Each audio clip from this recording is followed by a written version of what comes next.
Welcome to Lifestyle Solopreneur, the community for entrepreneurs who put lifestyle first. Join your host, Flavia Barris, as she interviews successful lifestyle solopreneurs and shares ideas to help you find the perfect balance between lifestyle, business, and self.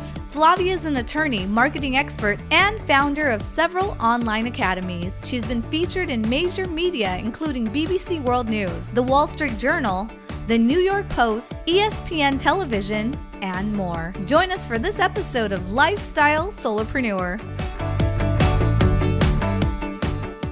Hey, Lifestyle Solopreneurs. Today we get to interview Melissa R. Williams. She is a CEO, entrepreneurial coach, and motivational speaker based in Dallas, Texas, who built a home-based empire with a net worth of $1.5 million while serving as a minister and raising, you won't believe it, 6 kids. She's a speaker, teacher, strategist, activist, manager, pastor, politician, and entrepreneur.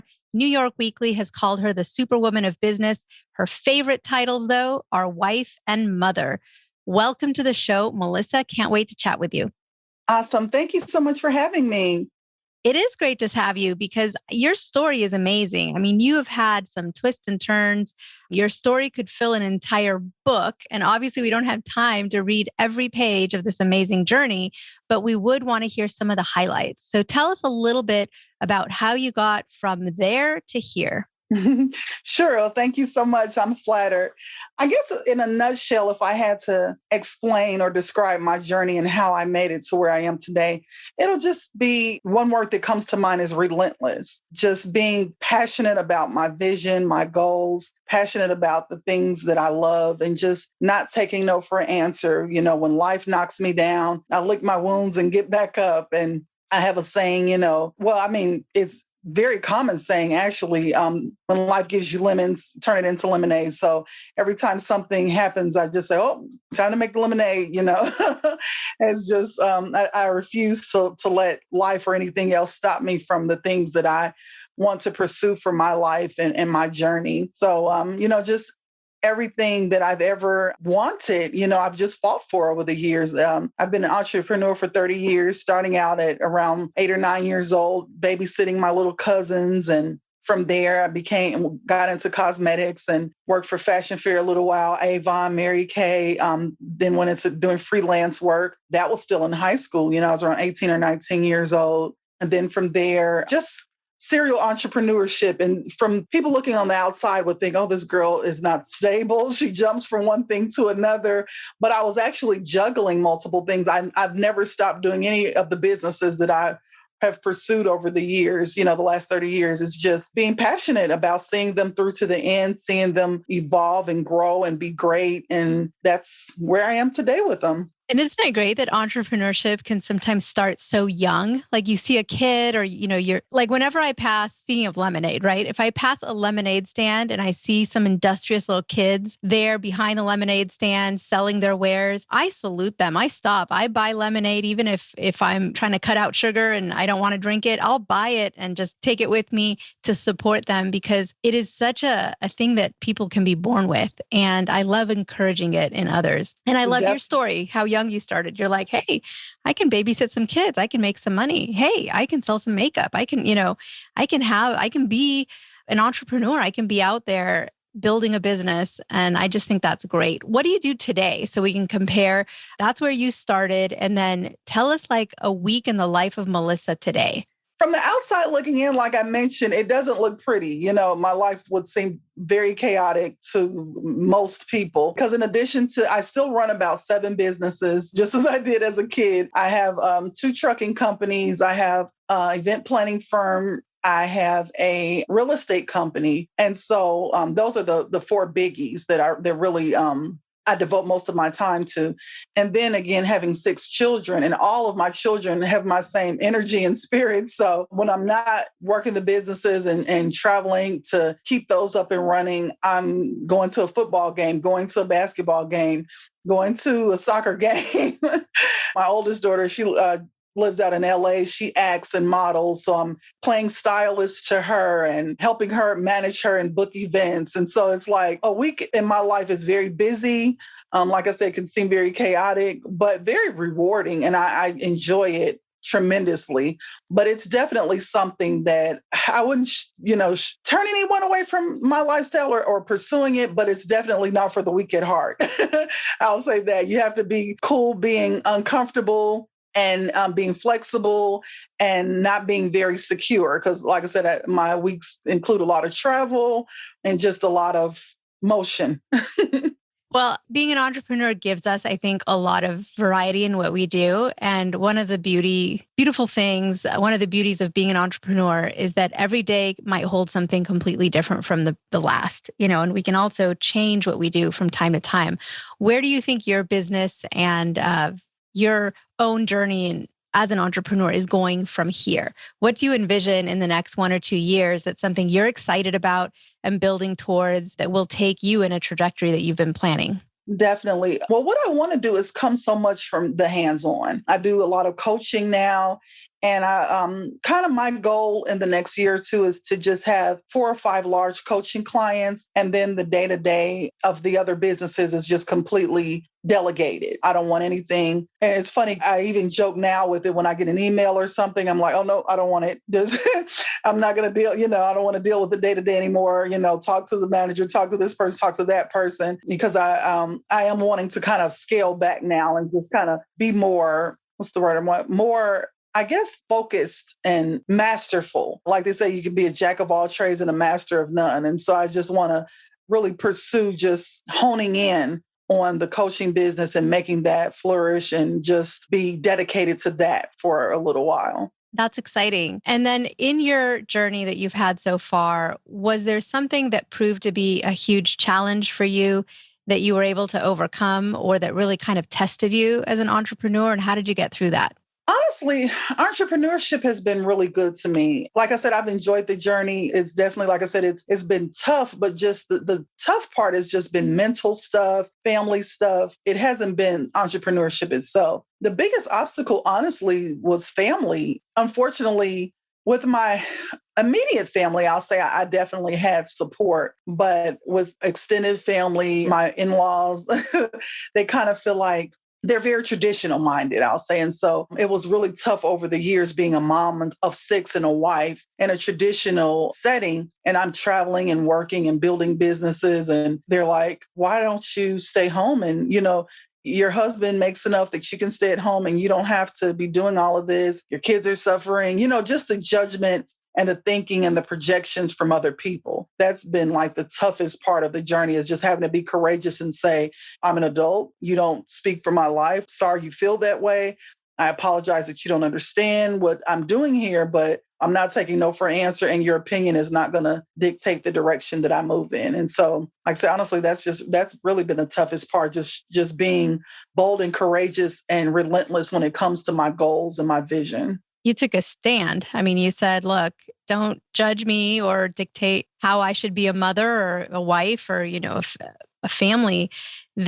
And that makes sense to me because I think as parents too, it's really hard. I mean, the mommy guilt, the daddy guilt, like that's all very real. We have to decide how we can be the best person holistically for our kids. Because yes, of course, spending 24/7 just focused on the kids, just being in that parental role, there would be benefits to that. But then again, wouldn't our kids in a way suffer by not seeing their parent spread their wings and fly and build a business and build a legacy for the family? This isn't something that doesn't benefit the kids too, to be out there as an entrepreneur. I only have one kid and I can't really relate to what additional sort of scheduling conflicts and how much juggling you'd have to do if you have 6 kids, but I'm sure it's considerably more than what I have to do for my one.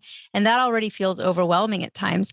So what do you do? What's your secret sauce for staying balanced and finding ways to do it all and to be there for the kids, but also for your business? Do you have any favorite software or techniques or hacks? Any tips on ways that we can all just utilize our own time better to maximize our work-life balance? Awesome question. Well, I don't strive for balance. I call it harmony. You think about with a song or some music, all of the instruments are doing something different. They're different people playing the instruments, but it comes together and it just makes this beautiful masterpiece. And so that's kind of how I look at my life. I'm not striving for balance. I just want everything to come together, whatever shape, whatever size, whatever color, whatever magnitude, and just make a beautiful masterpiece. And so that's what I suggest to people is to stop striving for the quote unquote balance. That it's kind of the same thing as pursuing the American dream. It's one of those things that can seem out of reach for a lot of people. And you find yourself focusing so much on trying to attain that visual when it's not even real for most people. And so that's how balance is for me. I'm like, with a family of 8, how can you be balanced? Everybody has their own thing, their own personalities, their own feelings, their own desires. Like I said, to most people, it would look chaotic, but for us, it's very harmonious. And so it just, what works for me is just to be on a schedule and be, just common sense things. Stay organized. If you can find help and resources, definitely utilize them. Hire a great team. Don't be afraid to, that was something else that I had to get over, is that the mommy guilt comes for just asking for help sometimes. If you have a maid or a cook or a nanny, it's kind of like, oh, excuse me, like, oh, she's just thinks she's a big stuff. But you can afford it and you need it. Don't be afraid or don't worry about the judgment you may face by, soliciting that help and using those resources. And so those are the kind of things that just work for me, just having help, utilizing my resources, syncing calendars with everybody in the family, making sure we are all on the same page, and scheduling things, of course, as far out as we can so that we can all, make the necessary adjustments. I know. What did we do before calendars that could be synced, right? Could you imagine if we were all still dealing with paper planners and, I don't know, Post-it notes? So I love... That was like a very recent shift. I mean, I was still dealing with paper planners and calendars, probably, I would say maybe 5 years ago, 7 years ago. Yeah, no, I'm there with you. And I think that makes the biggest, even just having recurring things that pop up automatically on your calendar is so great. It's such a time saver for sure. I'm a big lover right now of meeting invites where you put something on your calendar and it says add invitees or, whatever calendar system you're using, maybe add attendees, whatever it is. And you add people's email address. It populates right from your email. You don't even have to memorize people's emails. And then you hit send an invite and all of a sudden it shows up on everybody's calendar. It's a nice thing we have available right now. So tell us a little bit, what project are you promoting right now? What can we get the word out about that you've got going on that we can talk about on the show? Well, definitely my coaching business. Like I said, a lot of people, I've had a lot of questions over the years and a lot of people just asking, how do you do it? Your businesses are successful, your children are successful. It looks like you're able to juggle all these things and nothing is being left behind or left by the wayside. And so that kind of prompted the coaching business. And I'm really passionate about helping people in that way and getting it to grow and just really help especially women, to understand that they can have it all. They can definitely pursue their dreams and still be a mommy, still be a wife, still, not let go of their spiritual obligations or whatever it is in that direction that, society tells you can't do. Just like I said, pursuing the coaching business and helping women to understand and work on their goals and their visions. And give us a case study. What is somebody that has gone through your coaching? Obviously, you can't use names. So maybe just in an anonymous way, give us a use case or a case study of someone that has come through your coaching and has seen some transformation. Sure. One of the most memorable was actually a man. And I guess that might be one of the reasons why it stood out for me, is because we like to think, and I also like the fact that you included the daddy guilt when you mentioned what you did, because we do like to think sometimes that it's only the moms that deal with the pressure of parenting and trying to juggle, home life and work life.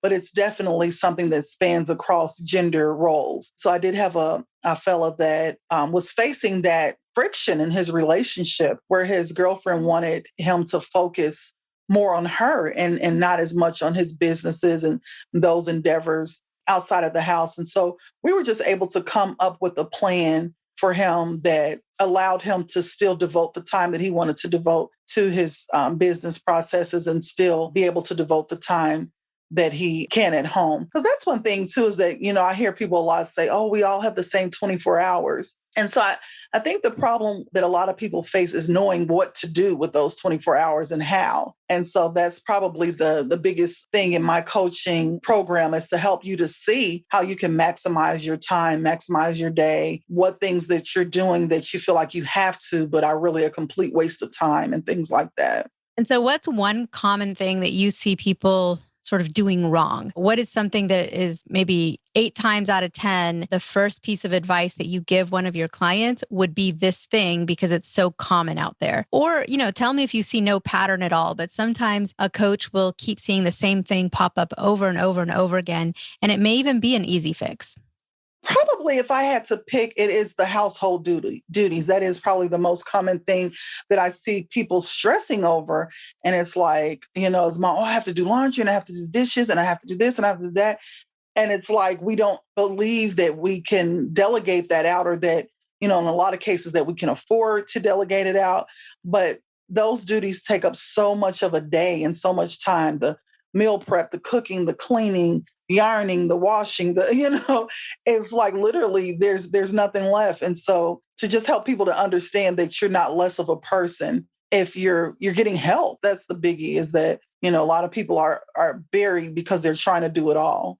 Right. Yeah. And this past year was especially hard for anybody that had kids if their school district went to kind of a mandatory distance learning, they call it, or homeschool, because for a lot of working families, it was really tough for the schools to all of a sudden say, look, you've got to now be teacher on top of everything else that's on your plate, and make sure the kid logs into their Zoom and monitor and supervise and help. And it just added one more role to people's plates, because if you're already working a job or starting a business and maintaining a household, like you said, we don't give enough credit as a society to the homemakers. If you're a homemaker, it's not that you don't have a job.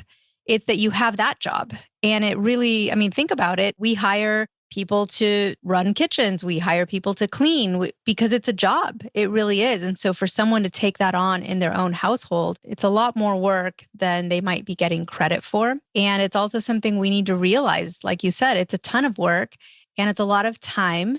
And you can sometimes hire somebody to do that same work and actually make a profit on it, because when you free up one of your own hours, you might make more with that white space in your calendar than you spend on, hiring someone to pick up your laundry and take it, a laundry service, maybe ordering Uber Eats to get dropped off instead of cooking that night because you have this great project you're working on. I'm all for it. So I love that you help people let go of that feeling that they have to do it all, not just out in their work, but also at home. Exactly. And it's so funny that I don't know where as a society we got the thinking that homemaker is easy. I think maybe I might be showing my age, but I think maybe, the visuals of the Bundys on Married with Children or something, where she sat there and ate bonbons and watched soap operas all day. I think that's kind of what initiated that narrative. Maybe. But being a homemaker is harder to me than being a working mom, because there's no breaks, there's no lunch hour, there's no assistant. It's all on you. It's no vacation time, no PTO, no sick leave. So being a homemaker is the hardest job in the world, in my eyes. It really is. So hats off to all the homemakers out there. We'll give them a moment of a little bit of a hat tip and a nod, because yes, it is a difficult job. But, it's also, we're not going to outsource everything, right? We're not going to outsource the time we do spend with our families. A lot of it, we do want to be efficient as we can so that we do get to spend as much time with family as we can. So how do people get in touch with you? How do they follow you? What's the best way for somebody to connect with you if they're interested in your coaching or want to just learn more about you and hear about what you do? Well, sure. My website would probably be the best place. It's melissarwilliams.com. And there, of course, you can read my bio. You can see my calendar where I'll be speaking or any engagements I'm participating in, as well as booking coaching sessions online there. Additionally, I'm on Facebook, Instagram as the Speaker Teacher, on Twitter as Speaker Teacher One. So those are probably the top social media sites that I actually do something with. Well, that's great. So everybody connect with Melissa. She's a wealth of information, a very inspiring figure. And I am so honored to have had you on the show today. Thank you so much for giving us your time. I know your time is extremely valuable, and it's been great chatting with you. And I hope to have you back on again someday soon. Likewise. Thank you so much for having me again. Guess what, lifestyle solopreneurs? If you don't yet have an online business earning you enough passive income to live the life of your dreams, I'd like to suggest you consider trying out Kajabi. Kajabi is an all-in-one solution where you can create and teach online courses, publish a paid newsletter, launch a free or paid podcast, process payments, build one-on-one coaching portals for your clients, and much, much more. I personally use Kajabi to power numerous successful and profitable online businesses. Lifestyle solopreneurs, there's a free trial of Kajabi waiting for you at this link, www.kfreetrial.com. You can try Kajabi for free, no obligation, by going to www.kfreetrial.com. Again, kfreetrial.com, and that K stands for Kajabi. Starting an online business helped me break free from that corporate grind, and I hope it does the same for you. You have nothing to lose and absolutely everything to gain. Thanks so much for tuning in today. Don't forget to subscribe to the show, and see you next time.